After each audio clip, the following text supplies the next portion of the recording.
Hello everyone, welcome to my new channel try cooking with Anju. ನಾನು ನಿಮಗೆ ಕೆಲವೊಂದು ದೇಶೀಯ ಅಡುಗೆಗಳು, ವಿದೇಶಿಯ ಅಡುಗೆಗಳು, ನಾರ್ತ್ ಇಂಡಿಯನ್, ಸೌತ್ ಇಂಡಿಯನ್, ಹಾಗೆಯೇ ಕೆಲವೊಂದು ಪ್ರದೇಶಗಳಲ್ಲಿ ಹೆಸರುವಾಸಿಯಾದಂಥ ಅಡುಗೆಗಳನ್ನು ಈಸಿಯಾಗಿ ಹೇಗೆ ಮಾಡೋದು ಅನ್ನೋದನ್ನು ತೋರಿಸ್ತೀನಿ. ನನ್ನ ಈ ಚಾನಲ್ನಲ್ಲಿ ನೀವು ಕುಕಿಂಗ್ನ ಈಸಿಯಾಗಿ ಹೇಗೆ ಮಾಡೋದು ಅನ್ನೋದನ್ನು ನೋಡ್ತೀರಾ. ಹಾಗೆ ನೀವು ಕೂಡ ಮನೆಯಲ್ಲಿ ಟ್ರೈ ಮಾಡ್ಬೋದು. ಇವತ್ತು ನಾನು ಕೊರಿಯಾ ದೇಶದ ಒಂದು ರೆಸಿಪಿ ಕ್ರಿಸ್ಪಿ ಚಿಕನ್ನ ಈಸಿಯಾಗಿ ಹೇಗೆ ಮಾಡೋದು ಅನ್ನೋದನ್ನು ತೋರಿಸ್ತೀನಿ. ಹಾಗಾದರೆ ನೋಡೋಣ ಬನ್ನಿ. ಈ ರೆಸಿಪಿಗೆ ಬೇಕಾದಂತಹ ಸಾಮಗ್ರಿಗಳು ಇದನ್ನು ನೋಟ್ ಮಾಡ್ಕೊಳ್ಳಿ. ಮೊದಲಿಗೆ ಒಂದು ಬೌಲ್ನಲ್ಲಿ 4 ಟೇಬಲ್ ಸ್ಪೂನ್ ಮೈದಾ ಹಿಟ್ಟು, 4 table spoon cornflour, 3 table spoon ಅಕ್ಕಿ ಹಿಟ್ಟನ್ನು ಹಾಕ್ತಾ ಇದ್ದೀನಿ. 1 ಟೀ ಸ್ಪೂನಷ್ಟು ಉಪ್ಪನ್ನು ಆ್ಯಡ್ ಮಾಡ್ತಾ ಇದ್ದೀನಿ. ನಂತರ ಇದಕ್ಕೆ 1.5 ಟೀ ಸ್ಪೂನಷ್ಟು ಪೆಪ್ಪರ್ ಪೌಡರ್ನ ಆ್ಯಡ್ ಮಾಡ್ತಾ ಇದ್ದೀನಿ. ಈಗ ಸ್ವಲ್ಪ ನೀರನ್ನು ಹಾಕಿ ಈ ಹದಕ್ಕೆ ಮಿಶ್ರಣನ ರೆಡಿ ಮಾಡ್ತಾ ಇದ್ದೀನಿ.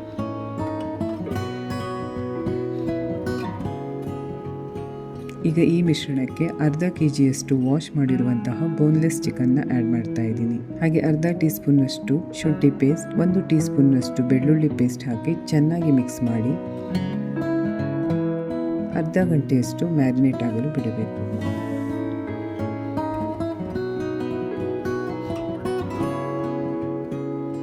ಅರ್ಧ ಗಂಟೆ ಆಗಿದೆ. ಈಗ ಒಂದು ಕಡಾಯಿಯಲ್ಲಿ ಎಣ್ಣೆ ಬಿಸಿ ಮಾಡಿ, ಬಿಸಿಯಾದ ಎಣ್ಣೆಯಲ್ಲಿ ಚಿಕನ್ ಪೀಸ್ಗಳನ್ನು ಒಂದೊಂದಾಗಿ ಹಾಕಿ ಡೀಪ್ ಫ್ರೈ ಮಾಡಬೇಕು.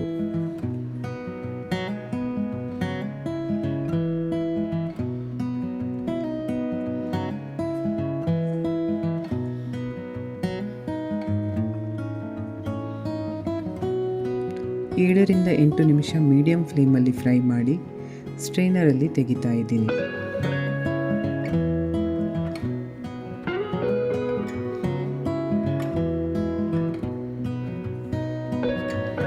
ಈಗ ಇದನ್ನು ತಣ್ಣಗಾಗಲು ಬಿಡಬೇಕು. ತಣ್ಣಗಾದ ಮೇಲೆ ಮತ್ತೆ ಈ ಚಿಕನ್ ಪೀಸ್ಗಳನ್ನು ಬಿಸಿಯಾದ ಎಣ್ಣೆಯಲ್ಲಿ 3ರಿಂದ 4 ನಿಮಿಷ ಹೈ ಫ್ಲೇಮಲ್ಲಿ ಫ್ರೈ ಮಾಡಬೇಕು.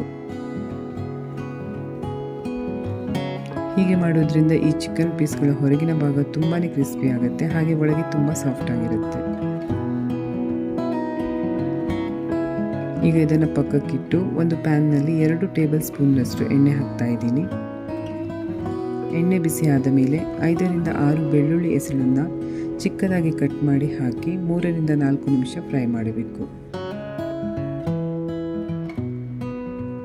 ಈಗ 3 ಟೇಬಲ್ ಸ್ಪೂನಷ್ಟು tomato sauce, 1 table spoon red chilli paste, 2 table ಸ್ಪೂನಷ್ಟು ಸೋಯಾ ಸಾಸ್, ಹಾಗೆಯೇ 1 ಟೀ ಸ್ಪೂನಷ್ಟು ಜೇನುತುಪ್ಪ ಹಾಕಿ ಚೆನ್ನಾಗಿ ಮಿಕ್ಸ್ ಮಾಡಬೇಕು.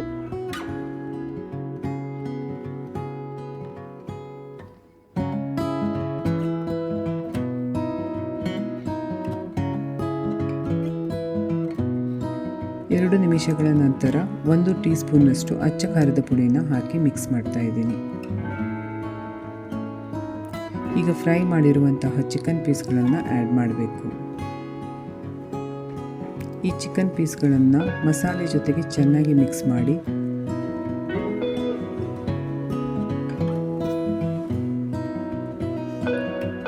ರೋಸ್ಟ್ ಮಾಡಿರುವಂತಹ ಬಿಳಿ ಎಳ್ಳು ಹಾಗೆ ಸ್ವಲ್ಪ ಈರುಳ್ಳಿ ಹೂವನ್ನು ಚಿಕ್ಕದಾಗಿ ಕಟ್ ಮಾಡಿ ಸ್ಪ್ರೆಡ್ ಮಾಡ್ತಾ ಇದ್ದೀನಿ.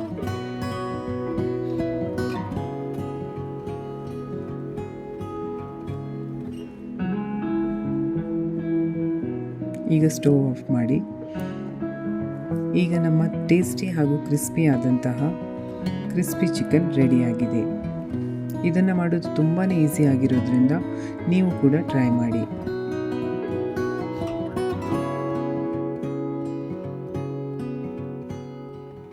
ವೀಕ್ಷಕರೇ, ನನ್ನ ವಿಡಿಯೋಗಳು ನಿಮಗೆ ಇಷ್ಟವಾದಲ್ಲಿ ನನ್ನ ಚಾನೆಲ್ನ ಸಬ್ಸ್ಕ್ರೈಬ್ ಮಾಡಿ, ಲೈಕ್, ಶೇರ್, ಕಮೆಂಟ್ ಮಾಡೋದನ್ನು ಮರಿಬೇಡಿ. ಮುಂದಿನ ವಿಡಿಯೋದಲ್ಲಿ ಸಿಗುವವರೆಗೂ ಟೇಕ್ ಕೇರ್, ಬಾಯ್.